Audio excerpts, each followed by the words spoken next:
Good afternoon, everyone. So I would prefer to be standing here and engaging with you all rather than at the podium.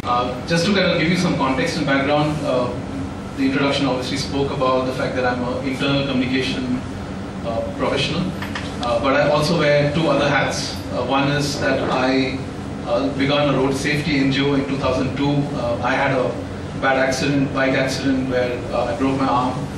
Thankfully I was wearing my helmet, so I got saved, and therefore I believe that it made a lot of sense to engage with citizens on road safety, and the focus was around communication. So that's really what the road safety NGO was. It's called Friends for Life. The other hat which I wear is that I also blog on internal communications. I've been blogging since 2006. That's probably the first internal communication blog from India. So that's the background in terms of my experience with social media. Here, what I want to really talk about, and the way Sachin spoke about, is really what it means to you, and what, how social media links back to you. So, to be honest, in 2002, when we started the NGO, we did use the web, but we didn't really leverage social media because Facebook wasn't around at that point. But that doesn't mean that we can't do much with it right now. There's a lot of opportunities. Yeah, so before we begin, I want to have a quick quiz, so to speak. How often do non-profit organizations post to their Facebook pages?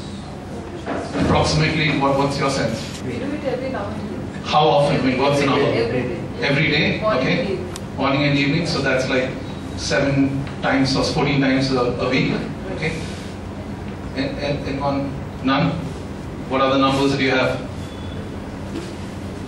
We do twice a week. Twice a week? More than that, we might just have to Okay, so I got data from a global survey done this year in the US. This is done across some 11,000 NGOs and non-profit organizations, and the average is about 5 or 6 per week. Right? So this will give you some perspective on the kind of social media usage and maybe where you can benchmark yourself against. What percentage of fans take action? As in, what do they, in terms of posting on walls, comments, likes? What percentage of fans on Facebook, approximately? So you have fans there? Yeah. 10%? Any other numbers? 4 to 5%. 4 to 5%? Anyone else wants to take a shot? 5%. 5%? It's just 2.5%. Just 2.5%. So again, the context here is that don't always believe just because you have fans, people are going to post stuff. Right? The third question, more tweets equals more followers, true or false? How many trues? True. How many false? Okay. So it's true. So they have proven that you can increase. The more tweets you do, the more followers happen. Right? Okay. According to this benchmark study, how many people? So one in how many do use LinkedIn? So all of you all know LinkedIn. How many? What's the percentage of non-profits who use LinkedIn? One in how many? 1 in 1? Not all. No. It's just 1 in 3. Okay. And the last one, approximately how many causes are there on Facebook causes? I think all of you know what Facebook causes is, right? So how many? What's the number you think are there? How many NGOs? 400. NGOs, yeah, non-profit. How many are there on Facebook causes? 10? 180,000, right? So again, it's obviously a very, very popular medium or a channel which now non-profits are on. So just with that context, yeah, wanted to share a quick snapshot of the Friends for Life NGO and what we did at that point. So again, the site was hosted on GeoCities, obviously free site. And guess how much did we spend on the campaigning and all that?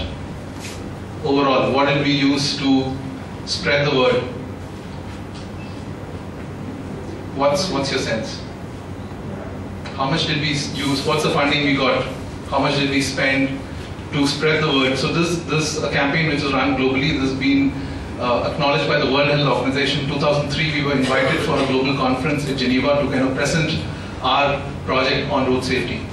So what do you think? So based on the kind of work, so we partnered with organizations locally. We worked with the traffic organization. We worked with Radio City in Bangalore. We worked with schools and colleges. How much do you think we spend on all that?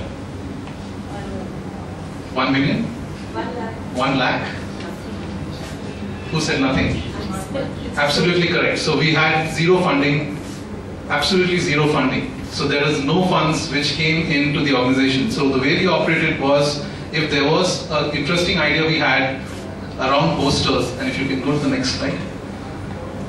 So these are some of the creators which we used, and if you are a Bangalore resident, you would have seen them at most traffic signals.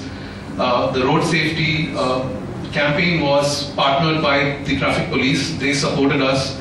And if there was a sponsor, we kind of gave the proposal to the sponsor and they funded it directly. So we had nothing to do with taking money and then routing it here and there. So zero funding, just a handful of volunteers, about 5 to 10. So that's the kind of level at which we work. But again, obviously, like we had partners around who supported us with material. So that's the context on this. Just a few visuals on what we did. So there were these events we conducted at colleges, awareness campaigns. We used music as a medium. So we partnered with Thermal and a Quarter, which is a very popular Bangalore-based band. They were releasing the album, so they agreed to kind of take the message to school students and college students. So that's how we went about it. Okay, now coming to some context, and it's very important so that you get a flavor of how social media is being really leveraged. This is again from the benchmark study which I looked at.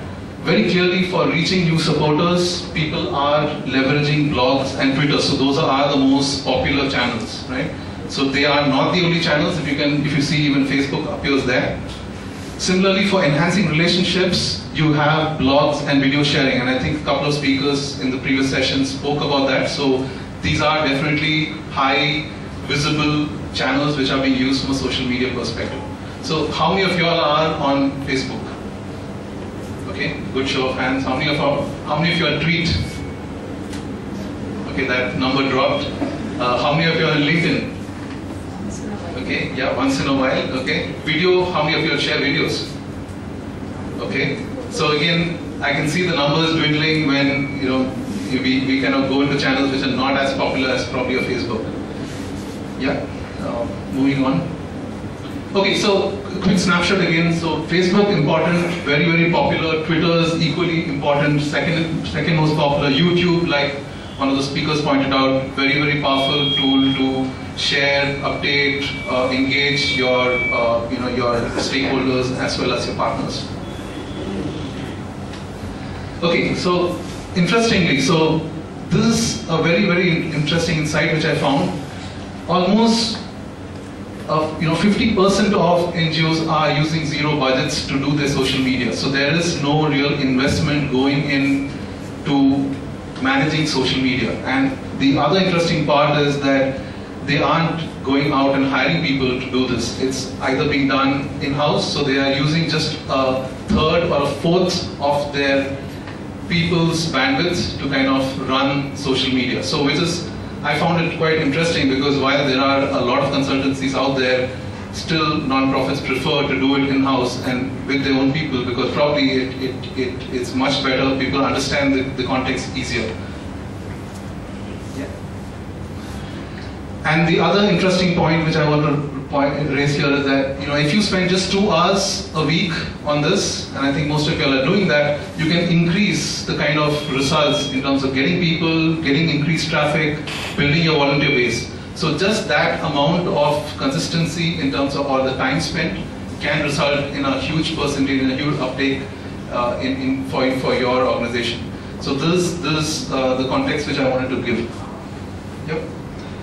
And again, coming back to Facebook, online presence does not equal to social media, and being on Facebook does not equal to getting funds or getting more people. So this is a great example.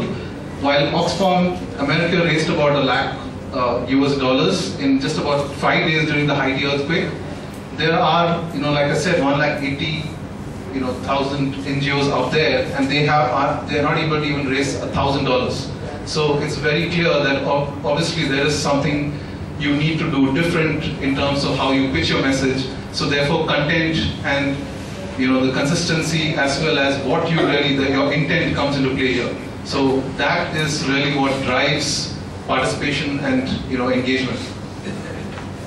Okay, so a few snapshots. I kind of scanned through some of the NGO websites, which again these are random list of websites which I went to. I looked at some NGO lists, and that's how I got to these websites, just to understand who are using social media, at least talking about it, and who are doing it well, who can definitely do better. And I looked at the Banyan, which is again a Chennai-based NGO, and interestingly, they are, they have a fan page which is linked to their website. They have a sign-up page. So again, there is a way in which they build their volunteer base, and there are ways in which they engage closely with their stakeholders as well as their volunteers. So this which I found as a good example of how NGO kind of integrates social media with their online presence. Similarly with SOS, and I think they had a very interesting way of crowdsourcing content. So they also invite their stakeholders to share content. There's a dialogue going on the site, which is again probably the next level of how social media can be done. Here are some sites which have placed all their social media tools at the bottom of the page, and obviously it can get missed. So there is an opportunity where they can move it up front, move it up to the top. So again, these are some lessons and learnings which probably you can take away when you look at your website or your social media tools. Similarly here, Crystal House, again, while they have a blog, it doesn't really give more context. It doesn't engage. It doesn't relate easily. It doesn't allow them to share content. So there is opportunities here to improve. So again, this is an example of a website which can definitely do better. Yeah. So I kind of take a quick minute here just to break some of the myths of social media. And I think I already shared examples and some context on what the benchmark studies show. So social media is definitely not expensive. It is free for most of us.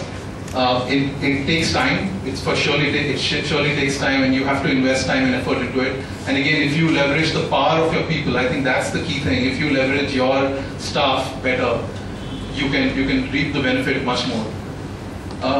It is not really meant for corporate houses. Even social media, like I said, there are 180,000 NGOs on Facebook causes. It need not be done by marketing experts. So there is a myth that only marketing or social media experts can do it. You can learn it, and believe me, the way I went about my blog and the way we did our stuff is completely by practice. You make mistakes, you pick it up, and you learn. So unless you invest time and effort there, you will never get to know how these tools work. Whether it's a Twitter, whether it's a LinkedIn, whether it's Facebook, whether it's a blog, you just need to start it off and then see how it works. And finally, it can be measured. So there is enough and more tools out there which can monitor how your social media recognition is doing online, as well as how you can improve on what you have already. Yep. Okay, so yeah, so I would like to pause here and then share some simple tactics, and I think there are enough and more tools and tips which I can share, but I think here I would like to just give you some pointers. So being present online is important, but you also need to know what you need to put up there, what makes sense, and like Sachin was talking about, what is it for the user, what is it for the end beneficiary, what's in it for them is what you need to address. And unless you have that defined, don't jump into it. So begin by thinking from their perspective. It would be even greater and better if you can involve them while you design your social media presence. Right? Yeah. And the final word, so basically understand the medium, focus on the basics, get that right. It's important to not just start a blog, but keep it refreshed. So anyone can start a blog, but then unless you keep it refreshed, you lose credibility, in fact, rather than gain credibility.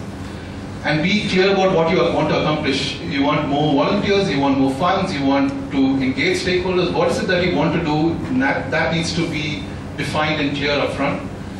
And last but not least, keep the dialogue going. So it's not just about being there, but also engaging continuously on an ongoing basis. Yeah. So that's really what I wanted to share.